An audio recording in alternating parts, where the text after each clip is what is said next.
Welcome to this episode of Madison has made a commitment to a very large project in which she has very little time to do it. I'm making Avar Chris.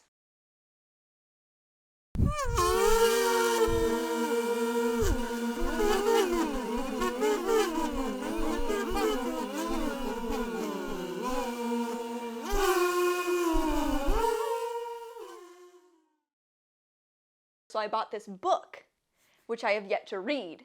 I'm now gonna drink out of my BB-8 mug.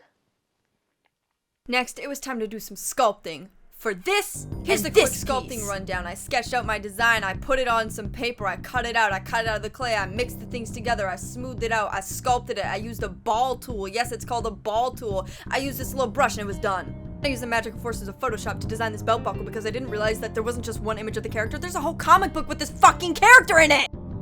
And then I made it out of clay. And then I put Warbler over top of it to make it extra sturdy. Now it's time to make this, aka a tunic.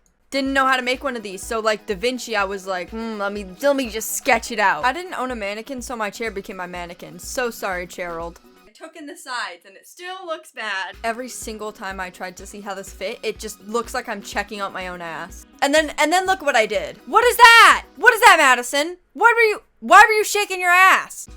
Then I was in a dick measuring contest. Just kidding, I was making the tabards for the costume. Okay, and I got this fabric from a thrift store. This is supposed to be a bed sheet. Sometimes you gotta be resourceful because fabric is really expensive and it just keeps getting more expensive. And if you know you're gonna mess up like I knew I was gonna mess up, you're not gonna do it on the right fabric.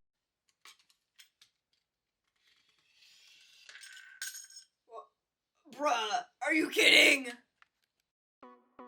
Now this is how you properly test your cosplay. Now while you watch me put these tabards together, I would like to talk about Elegoo, the company that makes really cool 3D printers. They gave me a resin printer and I used it for something I'm going to show you later in this video, but I wanted to let you know there currently is a giveaway for another one of those printers. There will be a link in the description with all the ways you can enter that giveaway. Thank you, Elegoo. I love you. 5 beautiful, crisp pieces of fabric. Now there aren't very many things in this cosplay that require a full 3D print because it's mostly fabric, but I did think it would be really cool to print something off that I could paint and make a lot of and then hand out to people at the convention. Nothing is cooler than being like, oh my god, I love your cosplay, and then the cosplayer gives you something? I did spend about 3 days making a lightsaber only to have this be the reaction I had at the end of the process. I absolutely hate this lightsaber, so I'm building a different one. I ripped out the core of the lightsaber, which is repurposed, and like the Jedis before me, my lightsaber is made out of PVC pipes glued together. I drilled 2 holes in my base hilt, one for the on-off button and one for the charging port, which is also conveniently covered by the end butt part of the butt. Are they called butts?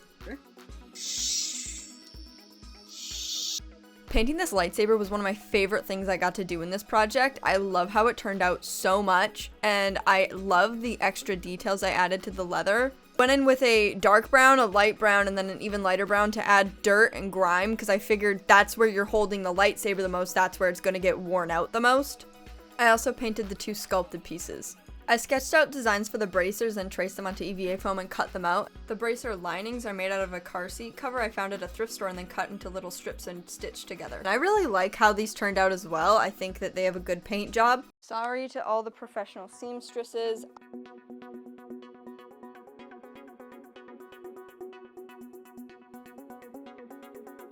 I'm on a roll. Yeah, that looks about right. That looks about right. I do this funky thing called measure once, cut 700 times. Don't worry, I'm really, really good at it.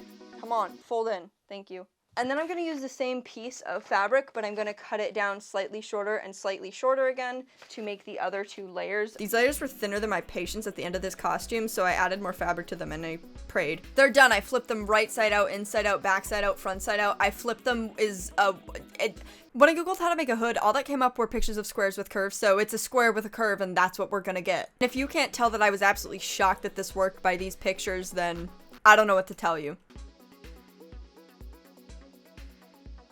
I love the the choice I made with the pointed little tips. This clip is just to show that I had to hand paint all the trim. I just need you to know that. Let's just be thankful I didn't hot glue this and I actually sewed it on nicely. You know? Talked about how I was doing a running stitch because this couldn't fit through my sewing machine, and then I tried on the last maybe 3 inches of it and it fits in my sewing machine, and the rage I feel at how stupid I was! To add insult to injury, I then had to hand stitch on all these beads, but like this was fun and really pretty, so it was worth it. But I'm still mad! I also got to play with fire to attach the ends of the beading thread together. I don't want to get copyright strikes, so here's my version of some sexy background music. I've been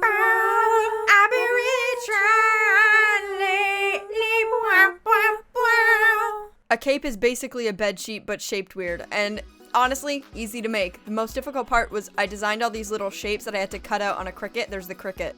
It looks so perfect. I also found a way to reuse all my little scrap strips so that I didn't have to toss them out. Before I added anything to the tabards, I had to dye them, and I made a shitstorm in my bathroom. I swatched my dye and I dyed everything.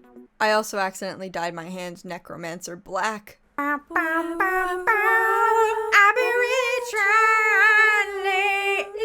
I decided to cast Avar Chris's gems with resin, and it took a really long time to color match.